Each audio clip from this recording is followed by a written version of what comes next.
Hello everyone, మీరు చూస్తున్న Suman TV. నేను మీ కీర్తి. నాతో పాటు ఎవిస్ హాస్పిటల్ నుంచి pain relief physician doctor Sohel గారు ఉన్నారు. Hello sir.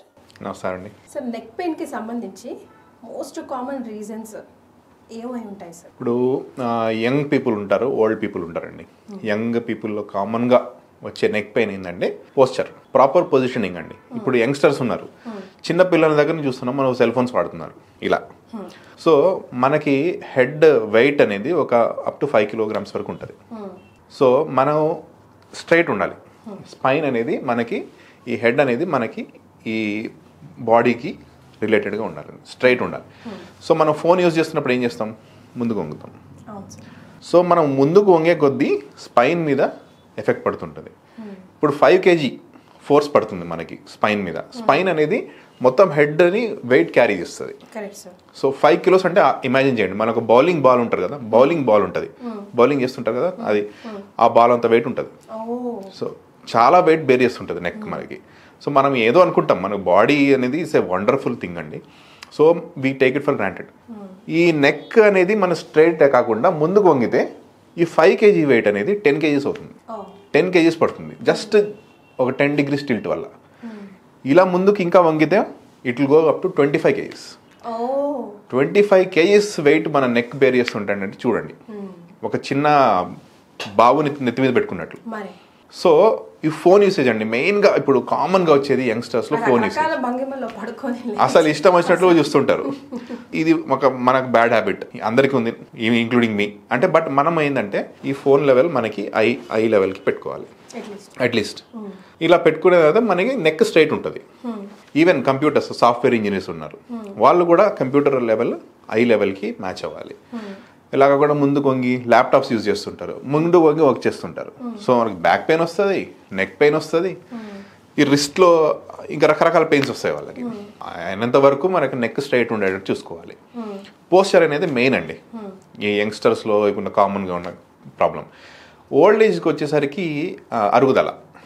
So as age increases, age wise related bones అనేది అవి వీక్ అవుతుంటాయి.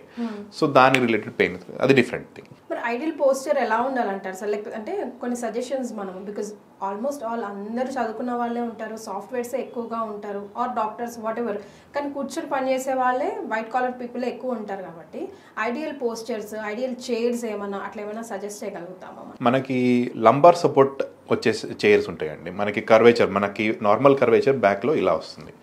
సో ఆ కర్వేచర్కి సపోర్ట్ చేసే చైర్స్ ఉంటాయి మనకి. అండ్ చైర్ హైట్, ఆ హైట్ ఎంత ఉండాలంటే మనకు షోల్డర్ వరకు ఉండాలి. బ్యాక్ సపోర్ట్ ఇంతవరకు ఉంటే మనకి ఏంటంటే నెక్ సపోర్ట్ కూడా వస్తుంది దానికి. బ్యాక్ వరకు ఇంత వచ్చి నెక్ నుంచి నెక్ సపోర్ట్కి ఇంకొంచెం ఎక్స్టెన్షన్ వస్తుంది.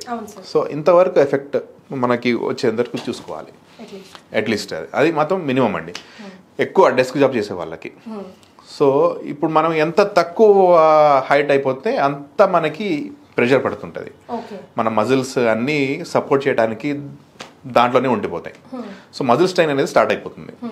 సో ఈవెన్ నెక్, మన పోస్చర్, ఇప్పుడు నేను కూర్చున్నాను, స్ట్రైట్ ఉండాలి. మన సెంటర్ ఆఫ్ గ్రావిటీ మన బాడీ నుంచి వెళ్ళేటట్టు చూడాలి. ముందుకి వెనక్కి ఆ సెంటర్ ఆఫ్ గ్రావిటీ చేంజ్ అవ్వకుండా చూసుకోవాలండి. So as straight as possible ఉండాలి మనం. సార్, నెక్ పెయిన్ కూడా క్రానిక్ కి వెళ్ళే అవకాశం ఉంటుందా? చాలా ఉంటుంది. ఎంత వర్స్ట్ వరకు వెళ్ళొచ్చు? నెగ్లెక్ట్ చేస్తే మాత్రం మనకి నెక్ మూవ్మెంట్ కూడా తావు లేకుండా అయిపోతుంది. ఈ ఇనిషియల్ మజిల్ స్ట్రెయిన్తో స్టార్ట్ అయ్యేది మజిల్ స్పాజంలోకి వెళ్తుంది. స్పాజంలోకి వెళ్ళిందంటే చాలా సివియర్ పెయిన్ వస్తుందండి. సో ఆ సివియారిటీని మనం తట్టుకోవడం చాలా కష్టం. Compare to back, neck pain అనేది చాలా సివియర్ వస్తుంది. సో ఆ సివియారిటీని తట్టుకోవాలంటే యూజువల్గా అవని పని అది. సో మనకి డిఫరెంట్ మెథడ్స్ ఉన్నాయి. సో స్ట్రెచింగ్ ఎక్సర్సైజెస్ అని ఉంటాయి. నెక్ స్ట్రెచింగ్ ఎక్సర్సైజెస్ అనేది కామన్గా చేసుకోవాలి మనం డైలీ, సైడ్ బై సైడ్ ఇలా మనకి. సో ఈ స్ట్రెచింగ్ ఎక్సర్సైజ్ వల్ల ఏమవుతుందంటే ఈ మజిల్ స్పాజం అనేది కొంతవరకు తగ్గుతుంది. బట్ కంప్లీట్ పెయిన్ రిలీఫ్ రావాలంటే సివియర్ స్టేజ్కి వెళ్తే మాత్రం ఏం చేయలేం, మెడిసిన్స్ అయితే వాడాల్సిందే. సో సివియర్ పెయిన్స్ అంటే సర్వైకల్ స్పాండిలోసిస్ ఆర్ పిన్, ఇంకోటి సర్వైకల్ స్పాండిలోసిస్ అంటే వేరెంటర్ అండి. యాజ్ ఏజ్ ఇంక్రీజెస్, ఏజ్ పెరిగే కొద్దీ మనకి డిగ్రేడేషన్ అవుతుంది. ఎక్కడ సార్ ఇప్పుడు టీచర్స్ లో, పిల్లల్లో కూడా, లైక్ స్పోర్ట్స్ మెన్ లో, ఉమెన్ లో కూడా మనం కామన్ గా చూస్తున్నాం. అది రాసి రాసి రాసి బోర్డు పైన అలా స్పాండిలైటిస్ అని అంటున్నారు. ఎందుకంటే అది మొత్తం వాళ్ళు వేరెంటర్ ఎక్కువ అవుతుంది. వాళ్ళు వాడేటప్పుడు ఇప్పుడు ఇలా రాస్తారు. ఇప్పుడు టీచర్స్ ఉన్నారు, బోర్డు పైకి ఇట్లా చూస్తారు. సో ఆ పోస్చర్ వల్ల ఫస్ట్ స్టార్ట్ అవుతుంది. సో అది ఏజ్ పెరిగే కొద్దీ ఆ వేర్ అండ్ టైర్ ఎక్కువ అయిపోయి బోన్స్ అనేది డిజనరేట్ అవుతాయి. సో బోన్స్, డిస్క్స్ ఇవన్నీ సరౌండింగ్ స్ట్రక్చర్స్ ఉంటాయి అనమాట. అన్నిట్లో డీజనరేషన్ స్టార్ట్ అయిపోతుంది, దాన్ని సర్వైకల్ స్పాండిలోసిస్ అంటారు. ఇంకోటి మనకి బ్యాక్లో ఉన్నట్లే నెక్లో కూడా డిస్క్ ఉంటుంది. బోన్స్ మధ్యలో డిస్క్ ఉంటాయి, అది స్పాంజ్ లైక్ స్ట్రక్చర్ అనమాట. ఆ డిస్క్లో ప్రాబ్లం వచ్చినప్పుడు కూడా ఆ డిస్క్ అనేది బయటకు వచ్చేస్తుంది. ఆ ప్రెషర్కి తట్టుకోలేక డిస్క్ హెర్నియేషన్ అంటారు. మెడలో వెన్నపూస ఉంటుంది కదా, ఆ వెన్నపూస నుంచి నర్వ్స్ వస్తాయి మనకి చేతులకి ఇట్లా. ఆ నర్వ్స్ని వెళ్ళి తాకినప్పుడు మనకి టింగ్లింగ్ సెన్సేషన్ చేతుల్లో ఇవన్నీ రావడం స్టార్ట్ అవుతుంది. It's a bad sign. So మీకు ప్రాబ్లం ఇంక్రీజ్ అవుతున్నట్లే meaning. As early as possible. అక్కడ మాత్రం డిలే చేయకూడదు. ఇంకా నమ్నెస్ వచ్చిందంటే there is considerable amount of nerve damage. Pinch nerve అంటే ఆ నర్వ్, ఆ డిస్క్ వచ్చేసి ఆ నర్వ్ని తాకుతుంటుంది, తాకి ఇరిటేషన్ వస్తుందండి. ఆ డిస్క్ లోపల ఒక మెటీరియల్ ఉంటుంది, బయట ఒక మెటీరియల్, లోపల ఒక మెటీరియల్ ఉంటుంది. ఆ డిస్క్ లోపల సాఫ్ట్ మెటీరియల్ అనేది బయటకు వచ్చిందంటే ఆ మెటీరియల్ వల్ల నర్వ్కి ఇరిటేషన్ వస్తుంది, ఇన్ఫ్లమేషన్ అంటారు దాన్ని. సో అక్కడ తేడా వచ్చేస్తుంది మనకి. ఇంకా సివియరిటీ వెళ్తే చేతుల్లో వీక్నెస్ వచ్చేస్తుంది. వీక్నెస్ వచ్చిందంటే it's a very bad sign. దాన్ని రెడ్ ఫ్లాగ్ సైన్ అంటారు. సో ఇలాంటి రెడ్ ఫ్లాగ్ సైన్స్ వచ్చినప్పుడు ఆపరేషన్ అవసరం పడుతుంది. అది రాకముందు మనం మేనేజ్ చేసుకోవచ్చు. సో ఇది రాకముందు మాకు ఎలాంటి సింప్టమ్స్ వస్తాయి సార్ మీ దాకా రావడానికి? సింప్టమ్స్ అనేది ఇదే, ఫస్ట్ నెక్ పెయిన్ దగ్గర స్టార్ట్ అవుతుంది, లైట్ నెక్ పెయిన్. తర్వాత మెల్లగా ఇక్కడ చేతులకి రావడం స్టార్ట్ అవుతుంది. ఆ చేతులకు రావడం స్టార్ట్ అయిందంటే నర్వ్ ఈజ్ ఇన్వాల్వ్డ్. సో అసలు ఎక్కడైనా ఎప్పుడైనా పెయిన్ వచ్చినప్పుడు మాత్రం డిలే చేయకూడదు. ఇమీడియట్గా వచ్చి చూపిస్తే మనం ఎగ్జామిన్ చేసి ఎక్కడ ప్రాబ్లం వస్తుంది, దేని వల్ల ప్రాబ్లం వస్తుంది, ఎంత ప్రాబ్లం వస్తుంది అనేది మనం అసెస్ చేస్తాం పేషెంట్ని. సో ఇంజెక్షన్స్ తో పోయేది ఎంత వరకు ప్రాబ్లమ్స్ పోతాయి సార్? సర్జరీస్ వరకు ఎలాంటి ప్రాబ్లమ్స్ వెళ్తాయి? ఇప్పుడు ఇంజెక్షన్స్ అనేది ఇనిషియల్ స్టేజెస్లో చేయొచ్చు మనం. టింగ్లింగ్ సెన్సేషన్ అది ఉన్నా కూడా మనం చేయొచ్చు. సర్వైకల్ ట్రీట్మెంట్ కి దీనికి అవసరం పడేది ఇంజెక్షన్స్ వరకు అయితే మంత్స్ పరంగా తీసుకోవాల్సి ఉంటుందా, లేకపోతే కొంతమందికి జస్ట్ సింగిల్ షాట్ అండి, ఒక ఇంజెక్షన్ తోనే చాలా రిలీఫ్ వచ్చేస్తుంది. మినిమం 6 months వరకనే రిలీఫ్ వస్తుంది. మన టెక్స్ట్ బుక్స్ ఏం చెప్తాయంటే 6 weeks to 6 months అని అంటారు. బట్ నేను చూసానండి 1 year కూడా పేషెంట్కి రిలీఫ్ వచ్చేస్తుంది. సో డిపెండ్స్ ఆన్ సివియారిటీ అండి. మీరు ఎంత తొందరగా వస్తే డాక్టర్ దగ్గరికి అంత ఈజీగా మనం ట్రీట్ చేయొచ్చు. లేట్ చేశారనుకోండి మన ట్రీట్మెంట్ పాసిబిలిటీ కూడా చాలా తక్కువైపోతుంది, చాలా కష్టం అయిపోతుంది మనకి. వాళ్ళు పేషెంట్ ఏమనుకుంటారు, ఈ డాక్టర్ చేస్తున్నాడు, ఏం చేస్తున్నాడో ఏందో, మనకి రిలీఫ్ రావట్లేదు, సో డాక్టర్ మీద వేసేస్తారు. చాలా ఈజీ అండి వేరే వాళ్ళని బ్లేమ్ చేయడం. బట్ డిలే చేసింది ఎవరు? సో డిలే ఎంతవరకు అయింది, ఎందుకు చేశారు? సో ఆ డిలే చేయకుండా ఎంత తొందరగా వస్తే మీకు అంత ట్రీట్మెంట్ పాసిబిలిటీ ఉంటుంది. సార్ మీ అబ్జర్వేషన్లో ఏ ఏజ్ గ్రూప్ పీపుల్ పడుతున్నారు సార్ ఎక్కువ శాతం, and which gender of people are coming under this problem? Wide range అండి, ఒక ఏజ్ అంటూ ఏం లేదు. ఇప్పుడు 25 years కూడా డిస్క్ ప్రాబ్లం వచ్చిన నేను పేషెంట్స్ చూశాను. Disc problem with radiating pain అలా కూడా చూశాను నేను. సో మనకి ఎంత లేకపోయినా 20 years నుంచి స్టార్ట్ అవుతుంది. 20 years నుంచి as age goes by 80 years వరకు మనకు ఉంటున్నారు.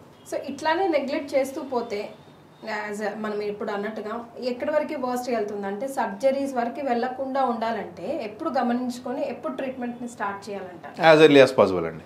అంటే ఎలాంటి మనకి అక్యూట్ స్టేజెస్ అంటే మనకి 3 months కంటే ప్రొలాంగ్ అయింది అనుకోండి, అది క్రానిక్ స్టేజ్కి వెళ్ళిపోయినట్లే. సో ఎంత డిలే అవుతుంటే అంత ప్రాబ్లం పెరుగుతుంది. సో అంత డిఫికల్ట్ ట్రీట్మెంట్ అయిపోతుంది. సో మీరు ఎంత తొందరగా వస్తే అంత మంచిది. నెక్ పెయిన్ కి సంబంధించి పెయిన్ మేనేజ్మెంట్ డాక్టర్ దాకా ఎప్పుడు వెళ్ళాలి? జనరల్ గా ఫస్ట్ నర్వ్స్ ప్రాబ్లం ఏమో, లోపల నర్వ్ నాకు ఎట్లాగో అనిపిస్తుంది అనుకుంటా, లేదా బోన్స్ దగ్గరకో లేకపోతే పట్టీలు కట్టి వాళ్ళ దగ్గరకో జనరల్ గా వెళ్తూ ఉంటారు కదా, అప్పుడే పెయిన్ డాక్టర్ దగ్గరికి వెళ్ళాలి. ఫైనల్ గా ఇంకెక్కడ వర్కౌట్ కాకపోతే అప్పుడు వస్తారు కదా. ఆల్రెడీ చాలా వరకు డ్యామేజ్ అయిపోయి ఉంటుంది. సో మసాజ్ అని ఏదేదో డిఫరెంట్ థెరపీస్ అని చేపిస్తారు, బట్ తగ్గదు. సో మీకు డ్యామేజ్ అనేది యాజ్ టైమ్ గోస్ బై పెరుగుతూనే ఉంటుంది కాబట్టి తగ్గదు. సో ఎనీథింగ్ పెయిన్ వచ్చిందంటే ఆ బాడీలో ఇన్ఫ్లమేటరీ మీడియేటర్స్ అని ఒక కెమికల్స్ రిలీజ్ అవుతుంటాయండి. సో మన పెయిన్ మెడిసిన్ కాన్సెప్ట్ ఏంటంటే ఆ ఇన్ఫ్లమేటరీ మీడియేటర్ తీసేయాలి యాజ్ సూన్ యాజ్ పాసిబుల్. ఈ పెయిన్ సైకిల్ అనేది ఒకటి ఉంటుంది. ఒక పెయిన్ స్టార్ట్ అవుతుంది, పెయిన్ నుంచి బాడీ రెస్పాన్స్ వస్తుంది, బాడీ రెస్పాన్స్లో ఇన్ఫ్లమేటరీ మీడియేటర్స్ రిలీజ్ అవుతాయి. సో ఇంటర్ల్యూకిన్స్ అని, ప్రోస్టాగ్లాండిన్స్ అని డిఫరెంట్ టైప్స్ ఉంటాయండి. దానివల్ల టిష్యూ డ్యామేజ్ కూడా అవుతుంది. సో ఈ టిష్యూ డ్యామేజ్ వల్ల మోర్ పెయిన్. దీన్ని విషియస్ సైకిల్ అంటారు. ఈ సైకిల్ మనం బ్రేక్ చేయాలి. ఎంత తొందరగా బ్రేక్ చేస్తే అంత మంచిది. సార్ మీరేమైనా పెక్యులర్ కేస్ చూసారా ఈ నెక్ పెయిన్కి సంబంధించి? మేబీ మీకే ఒక ఛాలెంజింగ్గా అనిపించి but you end up giving like best treatment Avis హాస్పిటల్లో అన్నట్టు. అంటే చాలా ఇయర్స్ నుంచి సఫర్ అవుతున్న ఒక పేషెంట్ని చూసామండి. 10 years సఫర్డ్ అనమాట. సో మనం ఏం చేసాం అంటే ఎంతవరకు ఓన్లీ మెడిసిన్స్ ఎలా తీసుకునేది, pain killers on and of తీసుకునేది. సో ఈ పెయిన్ కిల్లర్స్ అనేది మళ్ళీ ఒక వేరే డిఫరెంట్ థింగ్ అండి. మన కిడ్నీస్ మీద ఎఫెక్ట్ పడుతుంది లాంగ్ టర్మ్ ట్రీట్మెంట్లో. సో అలాంటిది చాలా తక్కువ అంటే 5 days 1 week మ్యాక్స్. దాని తర్వాత స్టాప్ చేసేస్తాం. ఇప్పుడు మనకి ఆ పెయిన్ కిల్లర్స్ కాకుండా దానికి ఈక్వలెంట్గా వేరే మెడిసిన్స్ ఉన్నాయి. దాంతో మనకి సైడ్ ఎఫెక్ట్స్ చాలా తక్కువ ఉంటాయి. కిడ్నీస్ మీద ఎఫెక్ట్ పడటం కానీ అట్లాంటివి తక్కువ ఉంటుంది అనమాట. సో ఇలా ఈ పేషెంట్ ఏంటంటే మనకి చాలా ఇయర్స్ సఫర్ అయిపోయిన తర్వాత మన దగ్గరకు వచ్చింది. సర్వైకల్ పెయిన్ ఉందండి, స్పాండిలోసిస్ యూజువల్లీ. సో మనకు సర్వైకల్ ఎపిడ్యూరల్ ఇంజెక్షన్ ఇస్తాం. లోపల నెక్లో ఇంజెక్షన్ ఇచ్చేస్తే మనకి ఇమీడియట్ రిలీఫ్ వస్తుంది.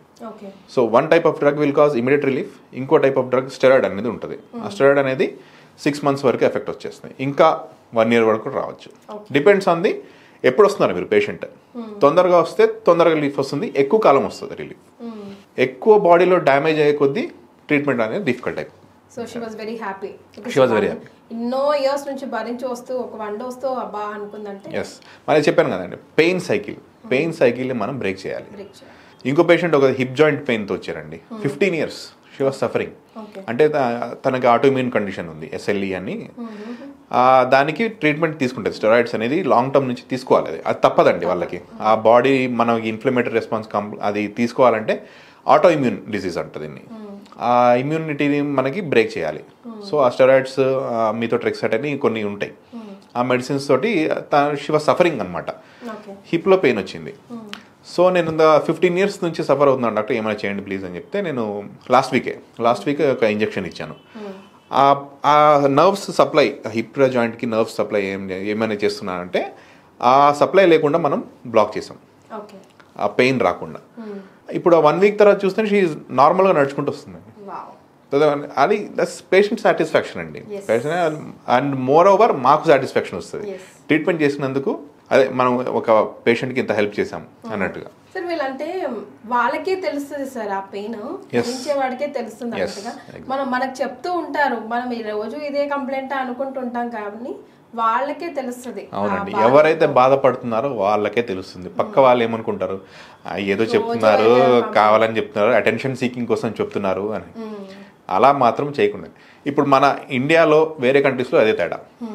ఇండియాలో ఏముందులే అనే యాటిట్యూడ్ ఉంటుంది. ఫారిన్ వేరే కంట్రీస్లో అయితే వాళ్ళు ఏ దానికి కాంప్రమైజ్ అవ్వరు. ఏమైనా వస్తే ఇమ్మీడియట్గా వెళ్ళిపోతారు ట్రీట్మెంట్ కోసం. సో అక్కడ మనకి తేడా ఉందండి చాలా. వాళ్ళకి మన మైండ్ సెట్లో తేడా రావాలి ఫస్ట్ ఆఫ్ ఆల్. ఇంకోటి నెగిటివ్ మైండ్ సెట్ ఉంటుంది. చాలా మందికి ఏంటంటే డాక్టర్స్ మీద నెగిటివ్ ఉంటుందండి. వీళ్ళు డబ్బులు లాగడానికి చేస్తారు, ఏదో ఒకటి చెప్తారు, కావాలని చేస్తారు, లేనిపోని రాస్తారు. లేనిపోని ఎందుకు రాస్తామండి, మాకేమొస్తుంది? పేషెంట్కి ఫస్ట్ రిలీఫ్ రావాలి. పేషెంట్ రిలీఫ్ వస్తే వాళ్ళు నలుగురికి చెప్పుకుంటారు. సో అది ఇంపార్టెంట్ అండి. దట్స్ అంటే డబ్బులు సంపాదించడం కాదు. డబ్బులు అంటే అందరూ చేస్తారండి, అందరూ సంపాదిస్తారు. డబ్బులు అనేది అందరికీ కావాలి. So it's by product. Money is always a by product. But what patient satisfaction is giving, that is the major thing అండి. కానీ ఎవిస్ హాస్పిటల్కి వస్తే ఎంత మంది ఉంటారో సార్ అక్కడ పేషెంట్స్, బాబాయ్ వాళ్ళని చూస్తే. కానీ ఎంతమంది లోపలికి వస్తారో అంతమంది హ్యాపీ ఫేసెస్ కూడా పాపం బయటికి వెళ్తూ ఉంటారు. అసలు కార్లలో కూర్చోడానికి రాకుండా ఇబ్బంది పడుతూ వచ్చి, కానీ ఫైనల్గా హ్యాపీగా. మొన్న షూట్కి వచ్చినప్పుడు కూడా ఎవ్రీబడి వేర్ లైక్ అమ్మ మంచి డాక్టర్ని పరిచయం చేశారు, సుమన్ టీవీ ద్వారానే తెలిసిందని కానీ, రాజా గారిని కానీ, మిమ్మల్ని కానీ. That's good, great job. అదొక మంచి వర్క్ సాటిస్ఫాక్షన్ డెఫినెట్లీ అండి. మన క్వాలిటీ వర్క్ అనేది చేయాలండి. ఇప్పుడు అవసరం ఉందా లేదా? ఇప్పుడు కొంతమంది పేషెంట్స్ వస్తారు. మనకు పేషెంట్ వచ్చారు, షీ నీడ్ సర్జరీ, ఓకే. చెప్పేశాను నేను. అంటే స్టార్టింగ్ మీకు ఫస్ట్ ఆప్షన్ సర్జరీ అమ్మ, సెకండ్ ఆప్షన్ మీకు సర్జరీ చేసుకోవడం భయం ఉంటే ఒకసారి ట్రై చేయొచ్చు. మనం ఇంజెక్షన్ ఇచ్చి చూద్దాం, తగ్గితే తగ్గింది. అది కూడా నేను చెప్తాను అంటే క్లియర్ కట్గా 50% మాక్సిమం 50 to 60% వరకు రిలీఫ్ వస్తుంది. చేద్దామంటే చేద్దాం, లేకపోతే surgery is the first option. So clear కట్గా పేషెంట్కి ఎక్స్ప్లెయిన్ చేయాలండి. అలా కాకుండా మీకు డెఫినెట్గా రిలీఫ్ వస్తుంది, 100% రిలీఫ్ వస్తుంది, ఇట్లాంటివి మాత్రం no, we don't do that. Alright sir, thank you so much for joining. Thank you.